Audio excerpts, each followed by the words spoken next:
If You Were a Kid During the Civil Rights Movement by Gwendolyn Hooks.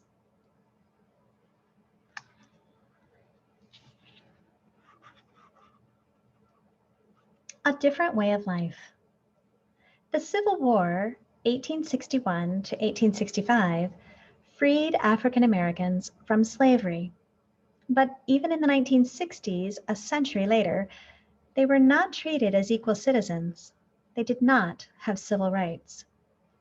Laws in the southern states kept Black and white Americans apart or segregated. Imagine being an African American kid at this time. You would attend a different school than white kids. Your school would be in poor condition. You wouldn't be allowed to eat in restaurants that were only for whites. Instead, you would order your meals at the back door. On buses, you would have to sit in the back seats. Segregation was allowed under the law, and things were supposed to be separate but equal for white and Black people. But though life was separate, it was not equal. African Americans were determined to be integrated into society and gain equal rights. Meet Connie. This is Connie Underwood. She lives with her parents and her older twin brothers, Robbie and Tommy, in Oklahoma. She and the twins have always been very close. She loves to climb her favorite tree to read and think up in its branches. And though she really has some thinking to do, the twins have a secret. Maybe that new boy who moved into the house behind hers can help solve this mystery. Meet Mark. This is Mark Jenkins. His family used to live on an Air Force base in Washington, D.C. Now he has to get used to a new school in Oklahoma. His old school was integrated. That meant African American kids and white kids were in the same class. But his new school is segregated. Every kid is African American. School starts soon, and Mark wants to make a friend before then. It's not easy being the new kid. It was a hot August evening in 1963. Connie grabbed a soda and headed outside. She climbed her favorite tree and hid in its shade. Her brothers' voices floated into the backyard. She heard them use words like sit-ins, marches, and civil rights. Connie did not understand what it all meant. Her brothers were up to something, but what? Equal rights for all. Amendments to the U.S. Constitution guarantee certain rights. The end of slavery, protection from danger, and the right to vote are some of them. But many African Americans did not have these rights in the 20th century. The National Association for the Advancement of Colored People was formed in 1909. This organization works to protect the rights of African Americans and make sure they are treated equally. In the photo, young men head to a sit-in in Oklahoma City in August 1960. Sit-ins were often organized by the NAACP. Mark sat on the porch of his family's new home with two books. He was flipping back and forth between a mystery novel and the Green Book. Mark had started reading the Green Book during the long drive from Washington. His dad said they would have starved in the South without it. As he read, Mark thought about the friends he had left behind. The Green Book. African Americans traveling in the United States used the Green Book to plan their trips. This book was published from 1936 to 1964. It listed hotels, gas stations, and restaurants that welcomed African Americans. The book was very important to these travelers before civil rights movement brought change. A New York post office worker named Victor H. Green wrote the Green Book.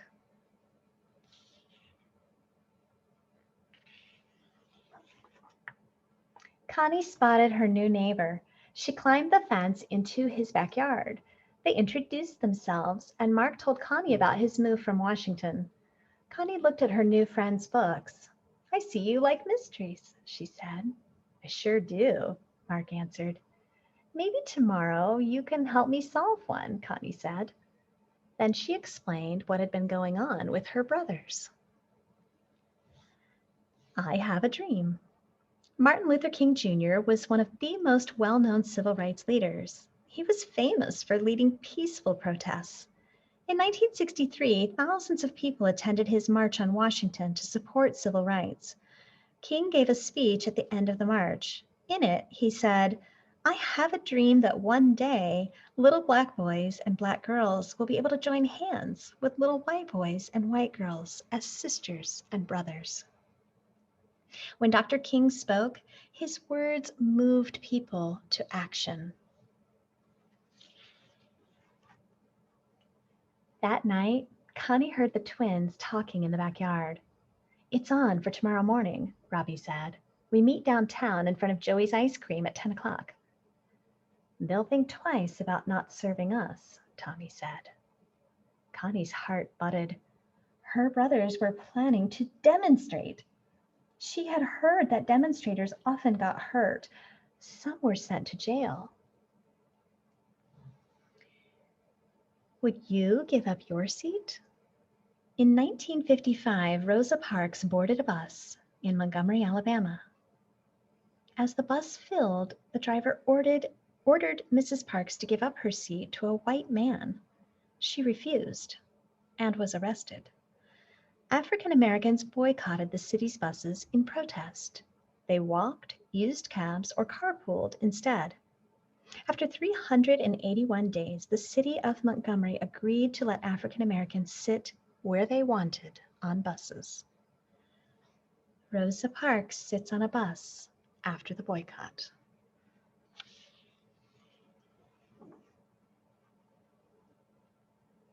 The next morning, Mark watched Connie climb over the fence.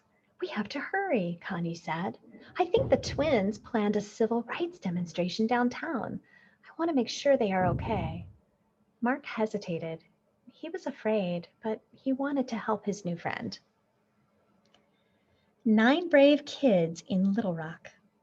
In September 1957, 9 African American students volunteered to attend an all-white high school in Little Rock, Arkansas. The state's governor refused to let them enter. President Dwight Eisenhower sent federal troops to guard them on the way in and out of school. These brave students are known as the Little Rock Nine. The Little Rock Nine are escorted by soldiers at the end of a school day.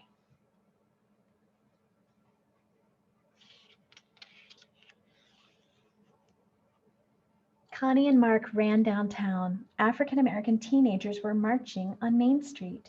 Rows of marchers shouted, "Separate is not equal." They filled the streets like the town's high school band did before a big football game. Only these teens were not smiling. Connie and Mark squeezed through the marchers and looked for the twins. End segregation. Freedom now. A first grader makes history. In 1960, first grader Ruby Bridges became the first student to integrate schools. In New Orleans, Louisiana, the U.S. Supreme Court had already ordered all schools to integrate, but most refused.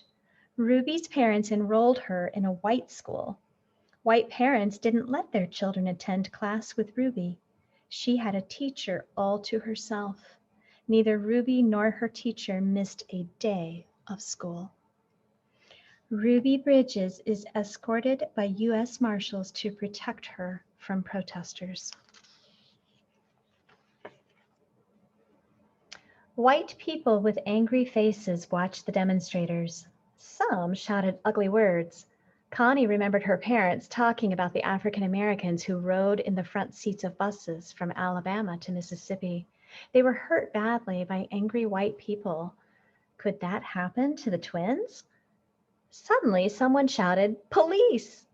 Connie knew the police sometimes hurt demonstrators. She grabbed Mark's hand. Police violence. The civil rights movement angered many white people. They did not want African Americans to be treated equally. Sometimes they became violent. African Americans could not rely on the police for protection. The police usually took the side of the racist white people. Police attack a protester in Washington, D.C.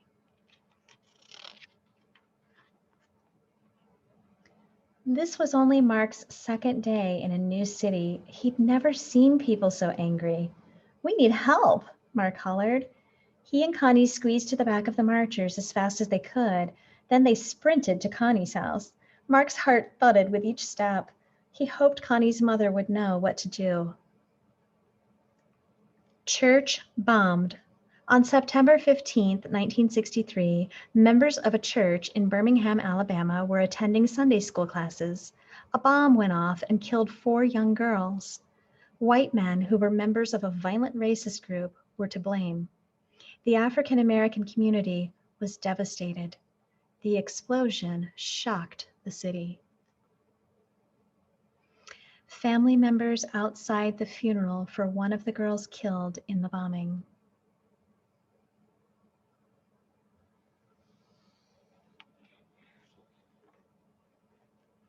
Connie quickly told her mother about the twins.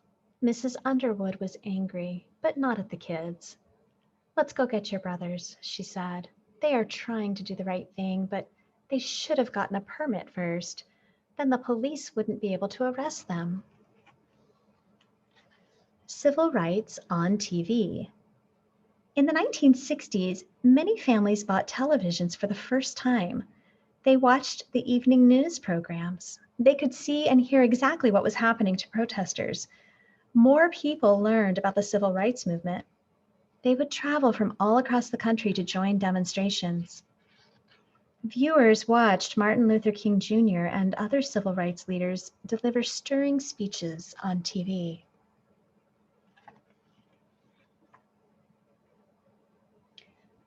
A few weeks later, Connie and Mark marched between the twins. Their parents were right behind them carrying a parade permit.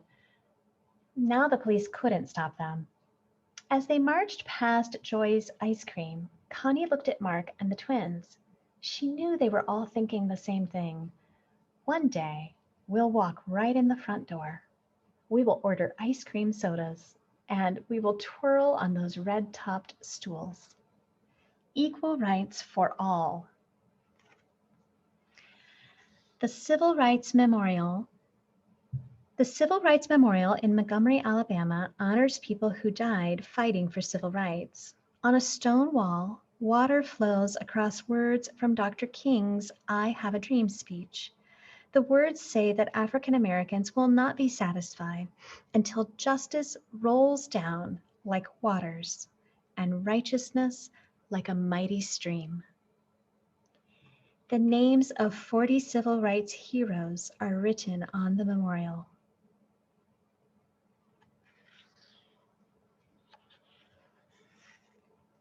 Important cities of the civil rights movement: Little Rock, Arkansas; Birmingham, Alabama; Montgomery, Alabama; Washington, D.C. For my own students' reference, this is where we live in Indiana.